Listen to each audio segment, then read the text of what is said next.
Yang ingin saya bagikan pasti pernah kita rasakan. Mungkin tengah kita rasakan, saya juga nggak tahu. Saya tidak tahu. Ya, ini bisa datang di keluarga, dari dalam keluarga kita sebagai suami istri. Karena saya mau berbicara sedikit tentang affliction, tentang tindasan. Nggak enak ya kalau dengar tindasan aja udah nggak enak. Ya. Affliction, kita dengar tentang affliction itu, bahwa itu merupakan sebuah penderitaan akibat ditindas, itu nggak enak sekali. Tetapi sekali lagi yang ingin saya bagikan kepada saudara sekalian adalah bahwa hal ini bukan saja kita alami di luar, karena ada kalanya kita alami saudara yang bekerja sebagai karyawan mungkin mengalami ini dari atasan saudara, atau juga ketika saudara berniaga, berdagang, saudara alami itu dari rekan kerja saudara, dari mitra saudara, ya, atau dari siapa saja. Tindasan itu tidak selalu merupakan sesuatu tekanan yang kita alami secara fisik, tapi mungkin lebih banyak dalam batin, dalam roh dan jiwa kita. Dan buat saya, kalau tekanan itu atau tindasan itu menyangkut atau kena dirasakan dalam jiwa kita, dalam roh kita ini, itu kok berat sekali rasanya. Ya. Nah itu bisa kita alami, saya katakan baik dalam keluarga, seringkali dialami. Ya. Istri mengalami kadang-kadang lewat sikap atau ucapan dari suami, anak-anak pun suka mengalaminya lewat sikap, perkataan, perlakuan daripada orang tua. Saya katakan tidak secara ditempeleng atau secara fisik tidak, tetapi di dalam batinnya ini. Dalam dunia kita sekarang ini, di mana kita hidup, yang kita tahu terjadi banyak hal ya. Kita bisa lihat hal ini seperti mungkin TKW kita yang ada di luar negeri, yang seringkali mengalami tekanan, tindasan secara fisik ya dari majikan mereka. Itu secara fisik. Tapi itu sudah mempengaruhi dan mendatangkan trauma di dalam hati mereka. Namun yang saya juga perhatikan bahwa ya kok nggak kapok-kapoknya ya. Setelah alami ini masih ingin lagi keluar, itu karena ya saya nggak tahu. Saya nggak berani kasih jawabannya. Ya udah alami itu ya kok mau gitu loh, masih mau demi uang. Ya demi uang aja kita katakan, ya kan? Oke. Jadi kita lihat hal ini. Bagi kita, kalau kita kena tindasan yang pengertian adalah, kalau secara fisik mungkin kita artinya dari tindasan ini ditekan dengan satu benda yang keras.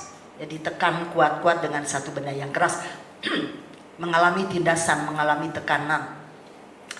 Tetapi itu juga boleh diartikan tindasan itu dengan misalnya memeras tenaga seseorang dalam bekerja.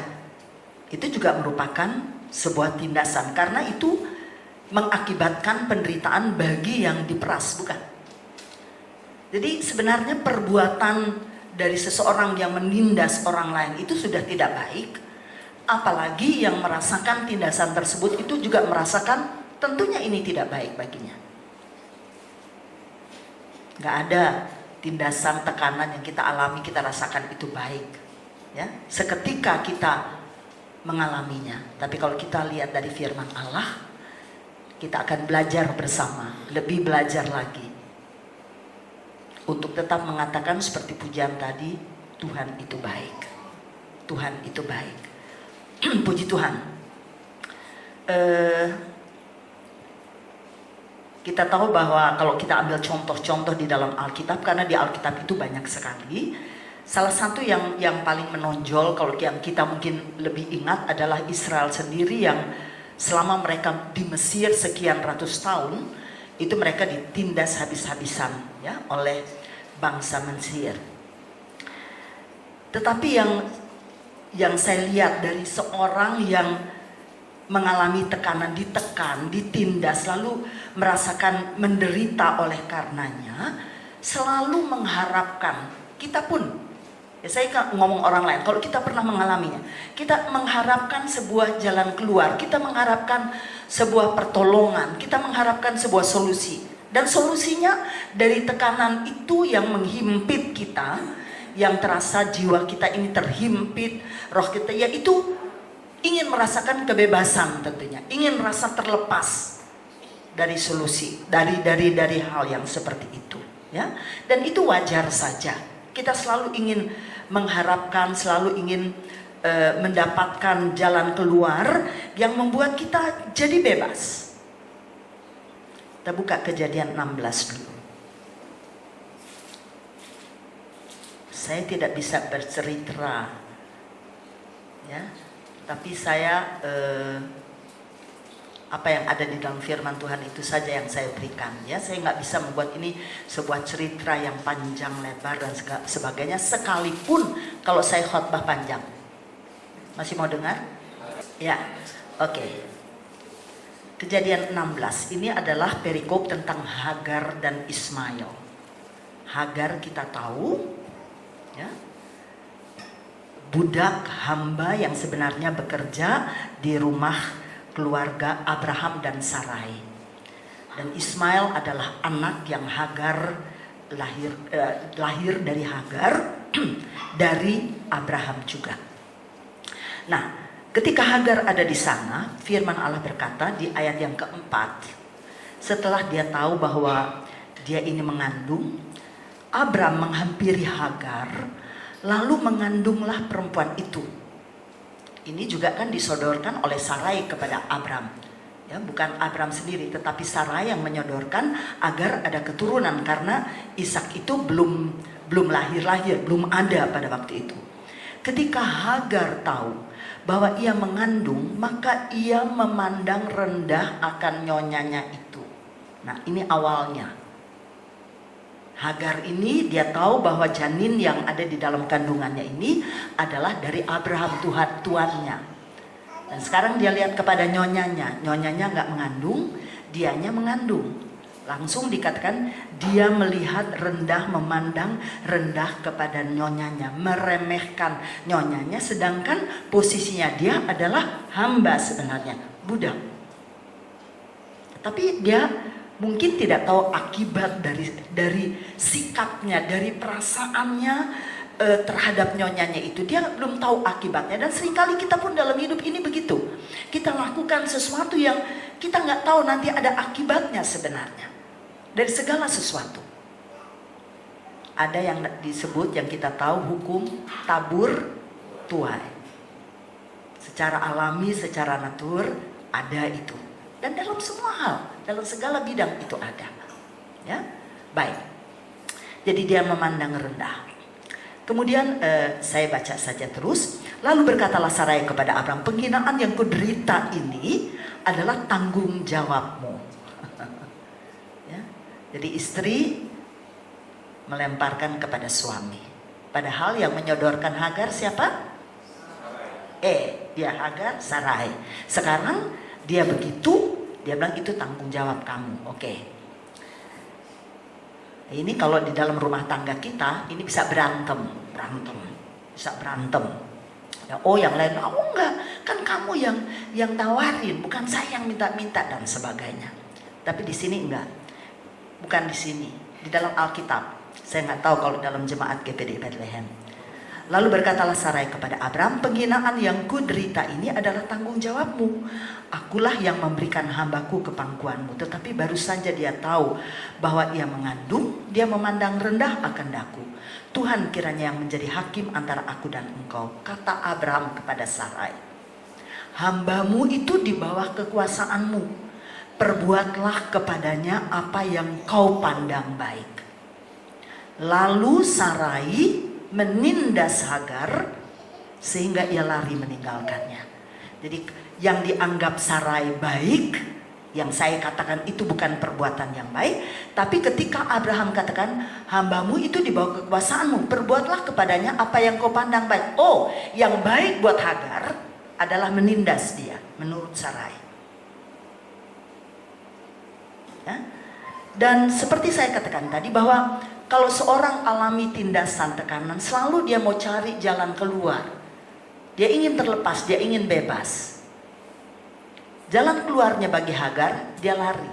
Udah paling aman, lari. Lari dari rumahnya. Bebas kan? Jadi nggak ditindas lagi. Ya. Tapi kita lihat ya, saya kadang-kadang kalau renungkan ini, Tuhan, kadang-kadang memang seperti, kalau saya lagi ngobrol-ngobrol sama Om sekarang ini dengan banyak keadaan yang terjadi, akhirnya dia suka gini, udah selesai kita ngobrol-ngobrol, dia gini, banyak perkara yang tak dapat ku mengerti. Dia nyanyi sendiri. Karena kayaknya nih kita nggak ngerti nih dengan kita ngomong ini tentang keadaan, tentang situasi baik di gereja, baik di luar. Lalu akhirnya dia suka nyanyi gitu. Banyak perkara, ya memang Pak, banyak perkara yang kita tidak mengerti. Saya bilang gitu. Ya, memang itu yang juga bagus juga ya yang pengarang lagu ini membuat lagu ini, dan sesungguhnya banyak perkara yang kita tidak mengerti. Nah, dia lari sebagai jalan keluar tentunya. Tetapi saudara, kita lihat Tuhan itu berbuat hal yang lain, ya. Pandangan Tuhan dengan pandangan, jadi saya kira Tuhan kita nih beda, benar-benar deh kita nggak ngerti Tuhan jadinya. Benar-benar Tuhan, jalanmu itu lebih jauh dan lebih tinggi daripada jalan kita. Pemikiranmu itu jauh lebih dalam dari pemikiran kita. Melihat kepada satu masalah, melihat kepada satu hal, itu beda sekali dengan pandangan kita.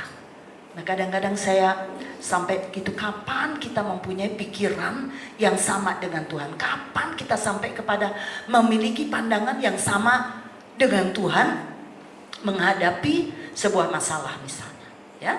Baik, kemudian kita lihat dia lari. Saya lanjut aja terus ya. Lalu malaikat Tuhan di ayat 7 menjumpainya dekat mata air di padang gurun, yakni dekat mata air di jalan Shur. Katanya, Hagar, hamba Sarai, dari manakah datangmu dan kemanakah pergimu?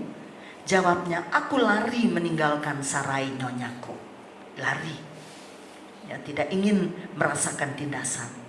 Lalu kata malaikat Tuhan itu kepadanya, yang tidak lain adalah Tuhan sendiri, kembali kepada nyonyamu, biarkan engkau ditindas di bawah kekuasaannya. Ini kalau kita mesti selalu tempatkan diri kita nih. Pengalaman kita mungkin beda dengan apa yang dialami oleh Hagar. Bentuknya beda, oleh orang yang berbeda, di tempat pula yang berbeda mungkin. Tapi kita alami ditindas, kita alami tekanan itu. Kita alami dan rasakan penderitaan itu dari suami, dari istri, dari anak-anak dari orang tua, dari atasan kita, dari teman, dari siapa. Bisa saja.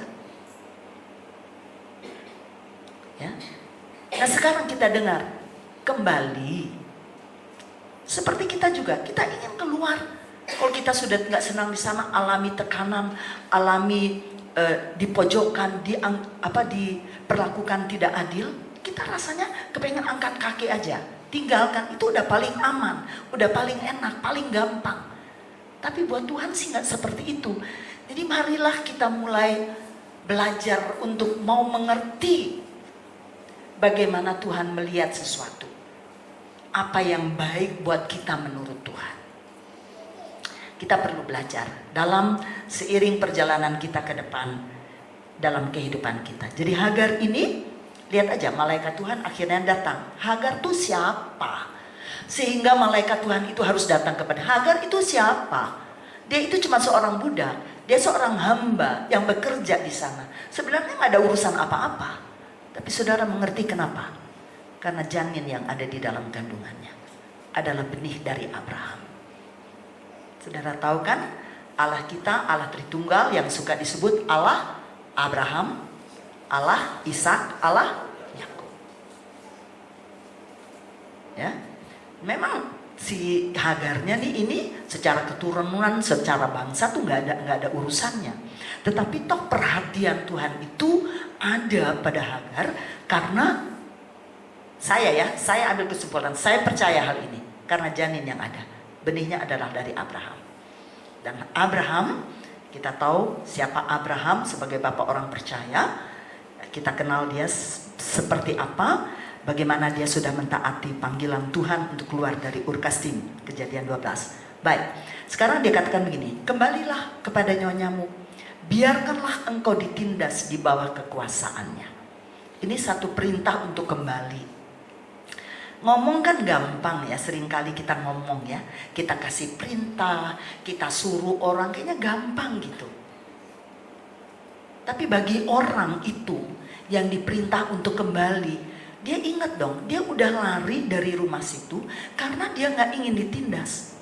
Sekarang ini Tuhan datang tiba-tiba kembali, biarkan dirimu ditindas di bawah kekuasaannya. Mendengar itu saudara, oh tidak segera seorang Hagar itu, oh iya Tuhan, cukluk kembali. Oh enggak, ada sesuatu. Nanti kita lihat kembali. Dan ini juga yang Tuhan tinggalkan buat kita. Jadi sebenarnya dari sini adalah kalau kita pelajari ini, jangan pernah lari dari masalah. Betul? Banyak contoh toh? Banyak contoh. Moab. Siapa? Ruth, Naomi, siapa? Suaminya Naomi siapa? Hah? Elimelek. Sampai saya udah mau bilang Elkana lagi salah. Elimelek. Ya toh? Mau lari gampang, enak, gampang ke Moab. Tapi mati kan semua. Laki 3 mati semua. Jadi akibat tuh ada, yang Tuhan mau di situ. Ada masalah yang sedang terjadi, hamba Tuhan. Lalu saya bilang gini, jangan pernah lari. Tinggal di situ dan lihat kemenangan Tuhan di dalam masalah. Jangan pernah lari. Tolong kasih tahu anak-anakmu, tinggal di situ. Nanti saya akan melayani di sana bulan depan. Enaknya lari. Ya. Tapi kita pikir lari itu sudah begitu, buat Tuhan tidak seperti ini. Ini artinya bagi kita anak-anak Tuhan yang melayani, bagi kita anak-anak Tuhan, orang-orang yang percaya kepada Tuhan. Dia dengar ini. Seperti kita juga dengar. Aduh, kalau saya kembali, saya tidak tahu ya tindasan yang dialami oleh Hagar itu seperti apa, dipukul, disundut atau diapain, saya juga nggak tahu karena kita dengar banyak sekali laporan dari TKW kita di luar negeri, dipukul, kena disetrika, whatever, aduh segala macam lah yang mereka alami. Saya tidak tahu bagaimana Sarah menangani Hagar ini, saya tidak tahu bagaimana tindasannya. Tapi dia berpikir dong, wajar dia berpikir, tidak segera dia mengambil langkah untuk kembali, tidak semudah itu. Tapi kenapa akhirnya toh dia kembali? Nah itu yang menjadi pertanyaan. Ya, dan inilah yang Tuhan ingin juga kita alami dalam hidup kita ke depan. Ataupun kita tengah alami dengan pertanyaan yang timbul dalam hati kita. Aduh, nggak deh, saya udah nggak tahan. Saya mau keluar aja, saya mau pergi aja, saya mau cari yang lain, pekerjaan yang lain aja, saya ya dan sebagainya. Ya, saya rasa kalau itu ada di dalam hatimu, bahwa engkau tidak kebetulan ada di sini pada malam hari ini. Puji Tuhan, ya. Jadi dia menerima kekerasan daripada Sarai dan Hagar lari. Lalu datanglah firman Tuhan tadi, kembalilah kamu dan tundukkan diri, submit yourself under her hands. Kamu takluklah kamu harus tunduk di bawah tangannya. Jadi tangannya Hagar mau apain kamu kembali dan kamu harus takluk di bawah tangannya Hagar. Dia mikir dong, ya seperti saya katakan berulang-ulang, tentunya dia pikir sekali. Dalam Titus pasal yang kedua ayat yang ke-9 dan ayat yang ke-10 firman Allah demikian. Titus pasal yang kedua ayat 9 dan ayat yang ke-10, Ini sebagai seorang hamba, bagaimana sikapnya, bagaimana harusnya seorang hamba atau budak itu. Titus 2 ayat 9 dan 10. Hamba-hamba hendaklah taat kepada tuannya dalam segala hal dan berkenan kepada mereka. Jangan membantah, jangan curang, tetapi hendaklah selalu tulus dan setia, supaya dengan demikian mereka dalam segala hal memuliakan ajaran Allah, Juru Selamat kita.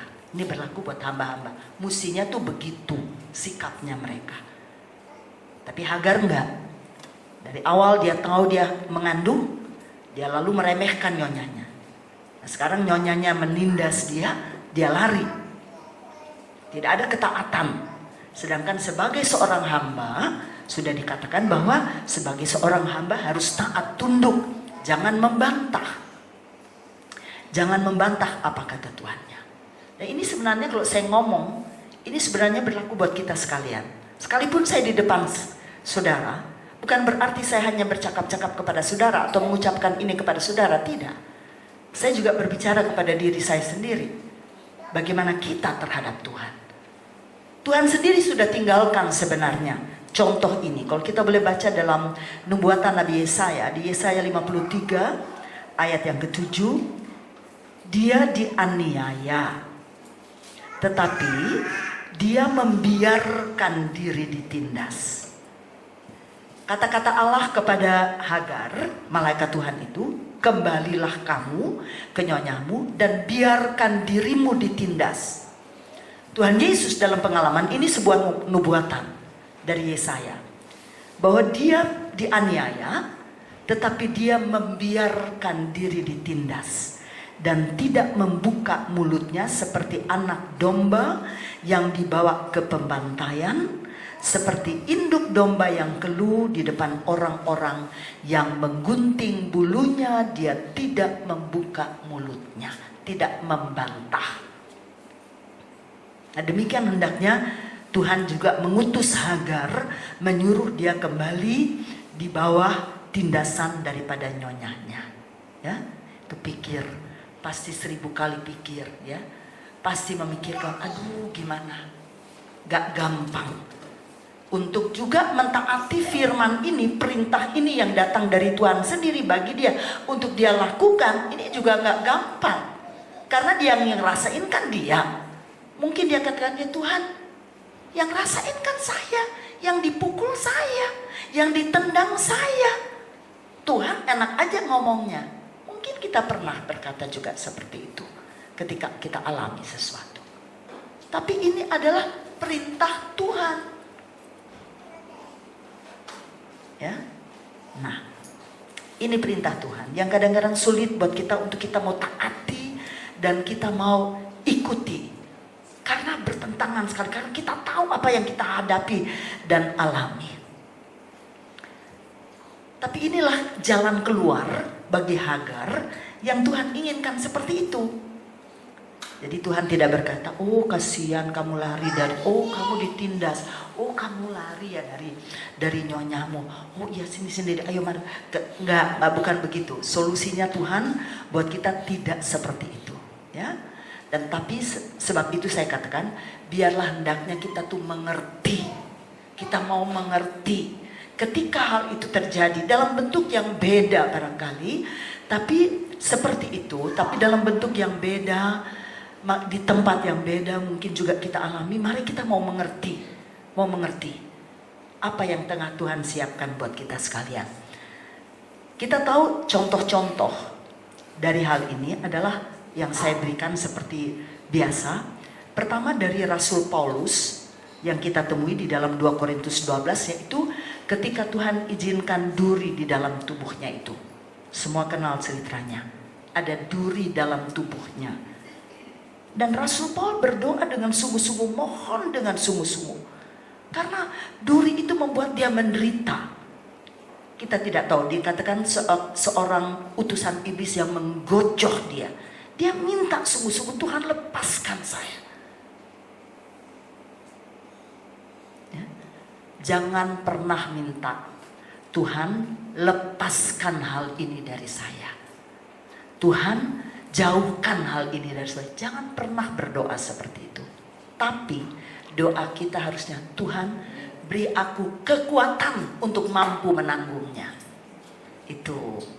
Karena kalau minta dilepaskan gak bakalan. Siapa Paulus? Seorang rasul yang Tuhan sendiri tunjuk, bukan?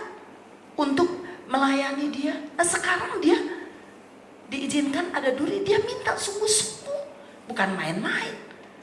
Dia yang rasakan.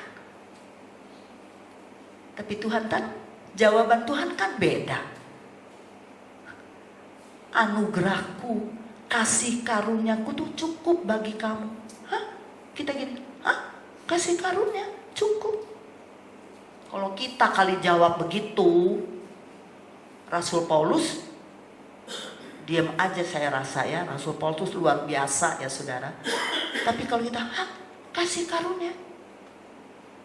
Emangnya kasih karunia gimana? Bisa nih. Nah, seperti itulah mungkin pertanyaan. Tapi itu jawaban Tuhan. Kita mau persalahkan siapa di sini? Sampai matinya Rasul Paul menjalani hidupnya dengan duri yang tidak pernah Tuhan lepaskan. Jadi ada doa, katakan, yang Tuhan tidak jawab. Jangan pikir doamu semua dijawab Tuhan. Mengerti saudara? Ini doa permohonan, minta dilepaskan. Tuhan cuma bilang, nih jawaban aku. Kasih karuniaku tuh cukup bagi kamu, titik. Oh kita berang, Tuhan. Nah makanya kita mau belajar, ya, menjadi anak-anak Tuhan yang lebih dewasa, mengerti Tuhan kita itu bagaimana dengan kita. Dan kalau dia membiarkan, kalau nggak dijawab artinya tidak sesuai dengan harapannya Paulus, itu untuk apa? Nah, Tuhan nggak jawab bukannya karena Tuhan budek nggak dengar, bukan. Tuhan dengar, tapi Tuhan biarkan duri itu ada supaya Paulus tidak meninggikan diri. Mengerti saudara? Jadi ada hal-hal dalam diri kita yang Tuhan lebih tahu daripada diri kita sendiri, daripada suami kita, daripada istri kita, daripada anak-anak. Tuhan tuh lebih tahu. Ada doa yang dijawab, ada doa yang tidak dijawab. Dan notabene dari seorang Paulus. Ya kan? Mengerti saudara? Jadi kita alami hal ini dalam kehidupan kita, ya. Yang juga mengalaminya, tetapi dengan satu maksud tentu ya, seperti tadi. Mengapa? Jadi doa itu seperti tidak dijawab, padahal dijawab, kasih karuniaku cukup, itu jawabannya. Tapi bukan itu yang Paulus harapkan.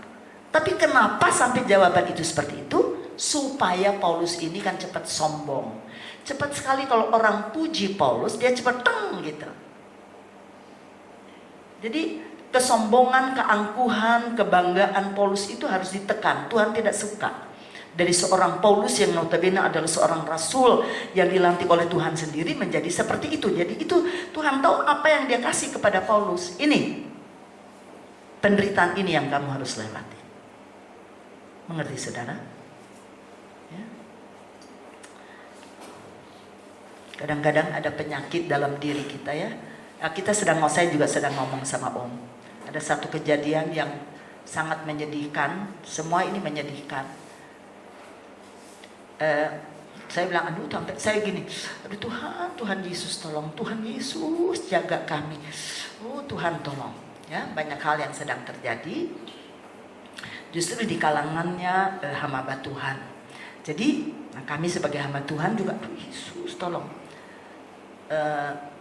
Kenapa begitu kan kadang-kadang bertanya kenapa harus begini, kenapa harus begitu. Datang lagi berita yang sangat menyesakkan kami. Sampai saya berdoa, aduh Tuhan tolong kami, jangan sampai kami juga seperti itu. Michael bilang gini, makanya kadang-kadang Tuhan tuh membiarkan sakit, penyakit ini. Dia sebut gini, Michael kan sakit gula, ada penyakit gula lah, yang jantung lah, yang ada apa. Ini hamba Tuhan loh. Saudara apa? Jadi kenapa saya jadi kembali begitu? Saudara apa? Kenapa? Enggak, maksudnya kita nih semua hamba Tuhan loh ya. Dan ini bukan cuma ini yang hamba Tuhan, semuanya hamba-hamba Allah, hamba Tuhan Yesus Kristus. Amin. Amin semuanya, amin. Amin. Kita semua hamba Tuhan. Ya. Jadi jangan kita cuma hamba Tuhan, disoalkan kita anggota jemaat. Tunggu ya. Emang anggota jemaat, tapi di hadapan Tuhan kita semua hamba Tuhan. Jadi ada pekerjaan. Jadi sampai Om bilang, ya makanya ya Tuhan kasih barangkali ada penyakit yang kayaknya nggak sembuh-sembuh gitu, terus ada mencokol terus untuk sesuatu, untuk jangan sampai berbuat dosa, jangan sampai jatuh ke dalam satu perbuatan dosa. Saya lalu diam, dalam hati aku bilang, ya benar juga ya, bisa juga seperti itu, bisa juga. Ya. Jadi inilah yang sedang terjadi. Baik, jadi Rasul Paul diberikan itu supaya tidak meninggikan diri. Kemudian kita lihat yang kedua contoh, yang adalah Tuhan Yesus sendiri yang sudah meninggalkan hal ini. Ketika dia harus meminum cawan dosa manusia, bukankah secara manusia dia juga sedang menderita saat itu dan minta, mohon kalau bisa Bapa di dalam sorga, lalukan cawan ini. Aku nggak mampu sepertinya, lalukan. Tapi Tuhan tidak menjawabnya. Tuhan membiarkan dia meminum cawan dosa itu agar dia terus naik ke atas salib demi kita sekalian kan. Kalau cawan dosa itu dilalukan, dia tidak perlu minum, lalu dia bebas dari taman Getsemani. Saya tidak tahu kita ada di mana. Tapi karena ini dia taati apa yang Bapa inginkan bagi dia, meminum cawan dosa manusia lalu sampai mati di atas kayu salib, kita ada pada malam hari ini sebagai orang percaya. Itu luar biasa. Ini anugerah. Jadi untuk itu sebenarnya di Yesus sebenarnya yang sudah tinggalkan. Jadi kalau kita adalah pengikut Tuhan, maka tentunya kita juga harus mengalaminya. Sekali lagi dalam bentuk yang beda-beda tentunya. Ya, baik. Masih dengan Hagar. Seperti tadi dikatakan, apa yang membuat Hagar mendengar perintah itu, lalu dia ini mau kembali. Oke, akhirnya dia mau kembali. Dan ini pula harus mendorong kita selalu untuk berani menghadapinya. Kita tahu konsekuensi yang ada di sana. Kita tahu apa yang kita harus rasakan. Tapi kita mau karena ada satu hal. Ayat 10 dan ayat 11. Dari Kejadian 16. Lalu kata malaikat, jadi Tuhan ya gak suruh-suruh tanpa sana kamu kembali, biarkan dirimu ditindas di bawah kekuasaan Sarai, titik. Lalu hilang, gak ngapa-ngapain lagi. Aduh, gak ada apa-apa lagi yang menjadi bagi dia semangat atau memberikan keberanian untuk dia kembali kepada Sarai. Apa yang difirmankan Tuhan? Lagi kata malaikat Tuhan itu kepadanya, aku akan membuat sangat banyak keturunanmu, sehingga tidak dapat dihitung karena banyaknya. Jadi ada satu janji ini. Ada janji yang diberikan. Dan kita tahu bahwa janji Allah itu pasti. Janji Allah itu ya dan amin, dan itu sudah ternyata. Tergenapi sekarang ini. Kita yang ada ini pun adalah keturunannya. Ya. Ayat 10. Kemudian selanjutnya kata malaikat Tuhan itu kepadanya, engkau mengandung dan akan melahirkan seorang anak laki-laki dan menamainya Ismail, sebab Tuhan telah mendengar tentang penindasan atasmu itu. Seorang laki-laki yang lakunya seperti keledai liar. Seringkali Bapak Gembala mengumumkan hal ini, Ismail itu keledai liar, dan kita lihat lakunya sekarang ini di mana-mana. Ya, memang seperti itu. Demikianlah nanti anak itu, dan tangannya akan melawan tiap-tiap orang, dan tangan tiap-tiap orang juga akan melawan dia. Dan di tempat kediamannya ini dia akan menentang semua saudaranya. Jadi ada sesuatu yang Tuhan sudah berikan dulu. Jadi Tuhan tidak mengharuskan atau memerintahkan dia kembali tanpa membekali dia dengan sesuatu yang membuat dia berani untuk kembali. Dan apa yang dibekali Tuhan baginya adalah firman, janjinya tentang keturunan yang menjadi besar.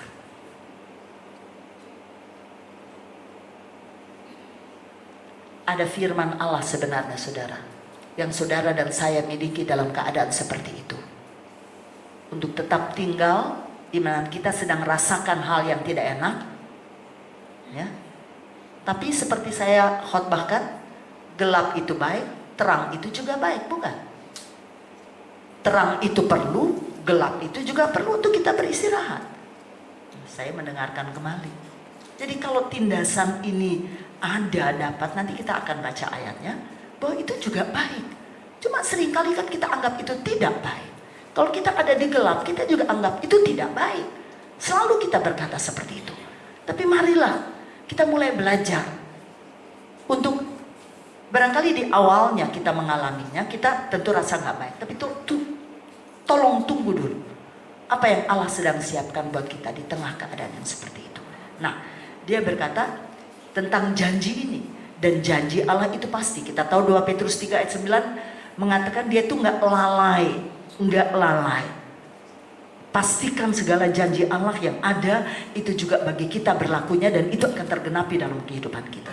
Dia tidak pernah lalai. Walaupun orang berkata lalai, lama, nanti, tapi kita harus belajar Tuhan itu ada waktunya. Selalu pakai waktu. Waktunya Tuhan bukan waktu kita. Kehendaknya Tuhan bukan kehendak kita. Caranya Tuhan bukan cara kita. Nah itu. Dan ini yang perlu kita bisa mengerti dalam kehidupan kita selanjutnya mengiring kepada Tuhan. Dalam Ibrani 10 ayat 23 dia katakan dia yang berjanji itu setia. Berjanji itu setia. Setia kepada kata-kata yang dia ucapkan. Itu dia pegang. Dia tidak tarik kembali. Dia setia kepada apa yang dia ucapkan. Itu kalau kita sebagai berjanji, kita seringkali berjanji kita sudah gagal ya dalam memenuhi janji-janji kita satu kepada yang lain seringkali. Tapi Tuhan dalam janji-janji yang kita temukan lewat firman Allah ini, bagi kita juga tidak pernah lalai, dan dia begitu setia. Artinya kita bisa berpegang teguh kepada kata-katanya. Janji Allah ini bagi dia, bagi ketika Hagar mendengarnya, memberikan kepadanya keberanian. Aku kembali.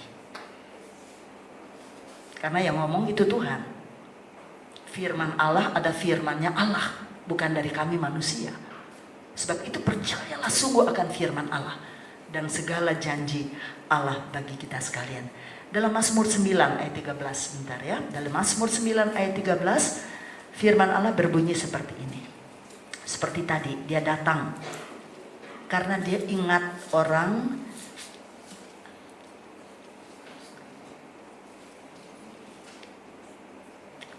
ayat 12. Bermazmurlah bagi Tuhan yang bersemayam di Sion, beritakanlah perbuatannya di antara bangsa-bangsa, sebab dia yang membalas penumpahan darah, ingat kepada orang yang tertindas. Dia ingat. Dan kalaupun dia ingat, oh iya saya ingat. Tapi kalau Tuhan kita bukan cuma ingat diam, tetapi dia ingat turun. Seperti dia ingat, dikatakan di sini, dia ingat kepada orang yang tertindas. Teriak mereka, tidaklah dilupakannya. Dan contoh-contoh ini ada. Ketika dia datang kepada Hagar, dia ingat Hagar dalam perasaan yang sedang tertindas. Dia ingat Paulus. Allah ingat Yesus sendiri, ya. Dia ingat orang-orang yang sedang tertindas. Jadi kalau kita pun ada di dalam tekanan oleh apa saja, ingat ya, Tuhan itu ingat kita. Dan bukan, oh ya saya ingat, oh ya saya tahu dia, bukan. Tapi Tuhan turun untuk menolong kita. Ya. Cuman solusinya Tuhan bagi kita mungkin harapkan sesuatu yang membuat kita bebas, lega dan sebagainya. Ya. Firman Allah katakan, kembalilah kepada nyonyamu untuk kamu ditindas di bawah kekuasaannya. Jadi itu yang harus dialami oleh Hagar. Itu jalan yang terbaik. Supaya di sana Hagar belajar untuk menghormati nyonyanya, belajar ketaatan sebagai seorang hamba, sebagai seorang budak yang sudah ditulis oleh firman Tuhan. Akhirnya dikatakan oleh Hagar di dalam Kejadian 16 ayat 13, dia sebutkan tempat itu di mana malaikat Tuhan bertemu dengan dia, El Roy. El, nama Allah ada di situ. Ya. Dia katakan, you and the God who sees. Allah itu penilik, Allah lihat. Allah tidak biarkan. Cuma sekali lagi, selalu ingat, jalan keluar yang Allah siapkan beda dengan apa yang kita harapkan atau apa yang kita pikirkan. Tapi apa yang Tuhan siapkan itu tidak pernah salah. Amin. Tidak salah. Walaupun sulit. Ya tentunya sekali lagi, kembali lagi, kita perlu peranan daripada Roh Kudus sebagai kekuatan dalam diri kita.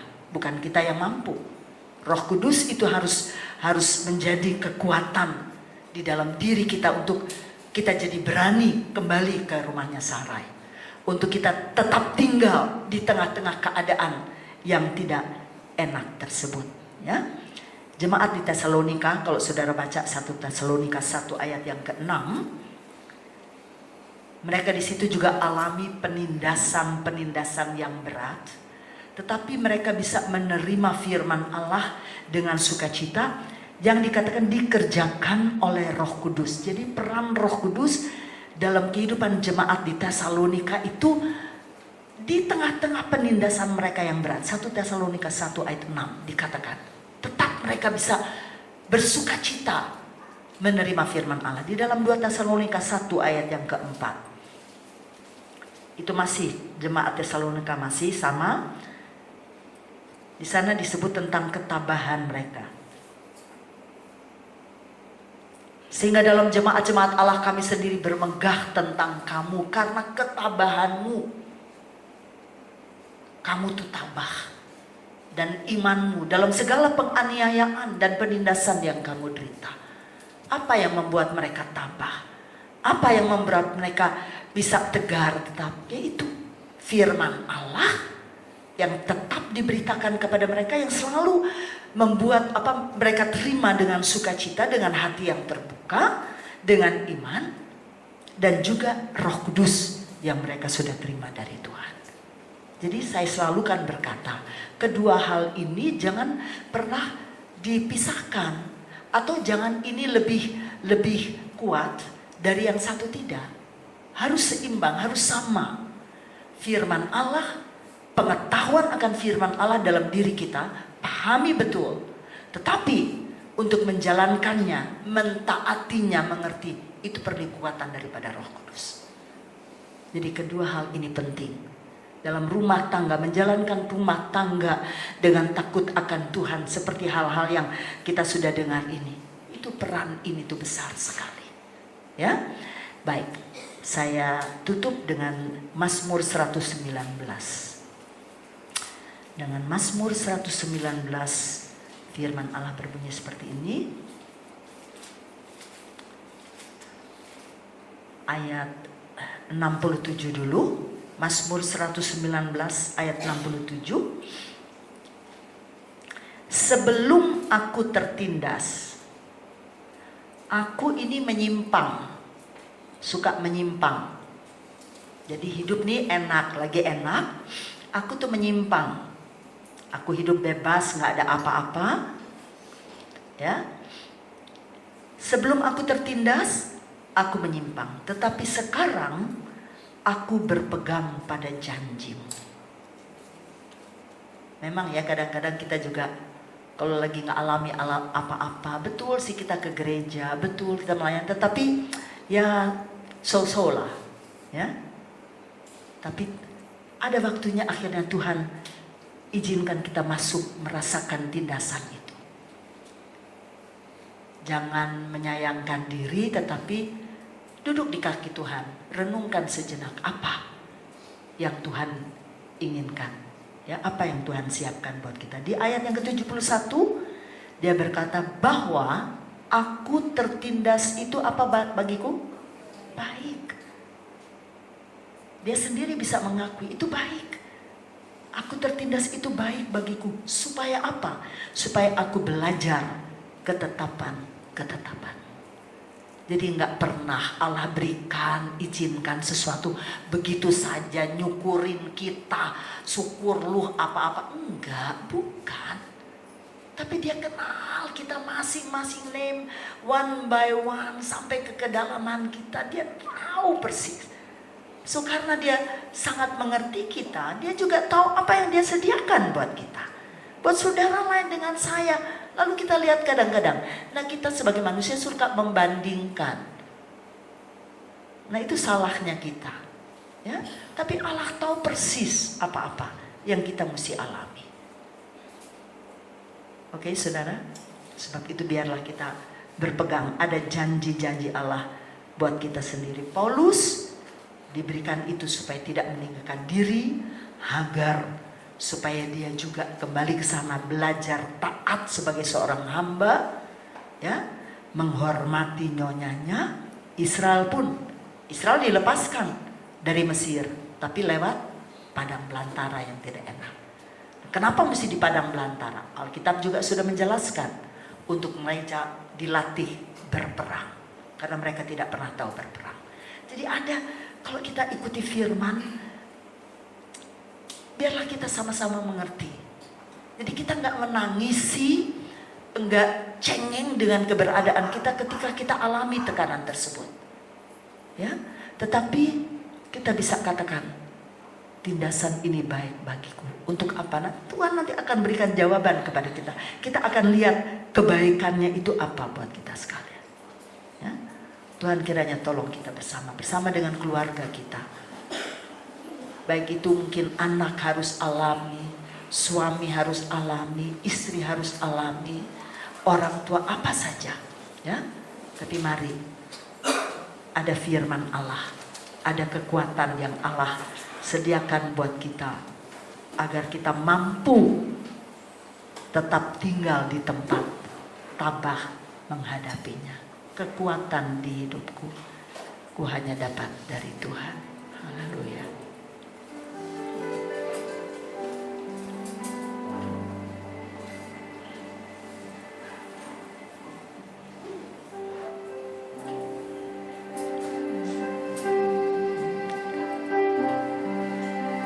Mari kita berdiri bersama-sama saudara. Haleluya. Saya tidak tahu keadaan saudara dalam rumah tangga, atau saudara alami hal ini di pekerjaanmu, dari mitra kerja saudara, atau apa bentuknya tuh bagaimana? Ya, saudara ada di sini baik-baik, tapi apa yang sedang saudara rasakan dalam jiwa saudara, dalam hati saudara, saya nggak tahu. Ya. Tapi kalau itu mungkin merupakan sebuah tekanan yang gak enak, mari jangan lari, tetap di situ dan rasakan kekuatan dari Tuhan. Dia siapkan buat kita malam ini. Seperti Hagar, dia tahu apa yang dia akan rasakan kalau dia kembali. Tapi adanya janji ini memberikan dia semangat. Saya akan ke sana. Haleluya. Kekuatan di hidupku, ku dapat dalam Yesus. Dia tak pernah tinggalkanku, setia menolongku.